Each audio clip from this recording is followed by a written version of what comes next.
Okay, today we're going to talk about energy transformation and conservation. So first we need to look at those two big words and make sure that we know what they mean. Transformation simply is a change of form. Okay, look at the base, transform. And I think of, when I hear transform or transformation or transformer, I think of the Transformers. They are in one form as a vehicle, and then they change or they transform into a robot. Okay? Then if we look at the word conservation, again, you can look at the base word conserve. It's the act of trying to preserve or protect something, or to not waste it. Okay? So here, to transform, we can see that the energy changes. It transforms from the sun to the solar panels, to the battery, to the lamp. Okay? And then for conservation, it's not wasted. The energy that is put in is equal to the energy that is put out. So, we need to look at the word energy. We've discussed energy. We've talked about all kinds of types of energy. But let's refresh and remember what energy means. Energy is the ability to do work and cause change. All right. So, we also need to know that in science there's laws, and laws are things that have been tested and proven. So there is a law of conservation.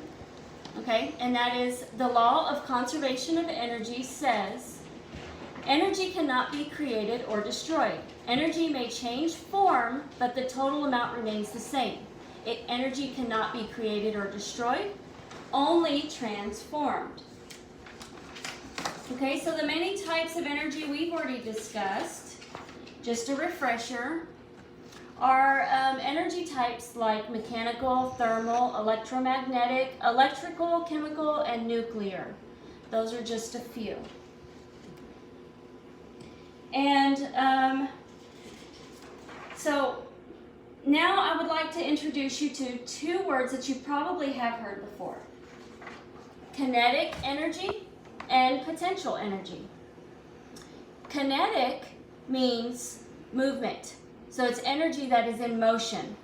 Potential energy is stored energy. It has the potential to change or the potential to move. Okay, and we can group every type of energy into these two groups. So every form of energy can be grouped under kinetic or potential. So if the energy is in motion, if it's moving, it's kinetic. If it's stored and can be used or transformed later, it's potential. How is energy transferred? Let's look at this picture of how heat can be transferred. First, we have conduction. Conduction in this picture is thermal energy or heat from one material that transfers to another by direct contact. If you notice, this guy's holding a piece of metal in the fire. What's going to happen to that metal? It's going to get hot and burn his hand. Okay? Then we have convection. Convection is the transfer of thermal energy by circulation or movement of a liquid or gas. So this hot air balloon is going to rise because of the heat. The hot gas that rises off the fire is going to make the hot air balloon go up. Then we have radiation. When energy is absorbed by the surface, then it heats up. Microwaves are a great example of how radiation is used. It heats your food.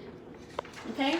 So really quickly, I'm going to give you two demonstrations. We have an elastic rubber band. If I stretch it, it is not moving. It is potential energy. Can it become kinetic? Yes. Okay? And then we have here an egg sitting on a paper towel. It's not moving. It's potential energy. What if I apply a force? It became kinetic, and now it's back to potential.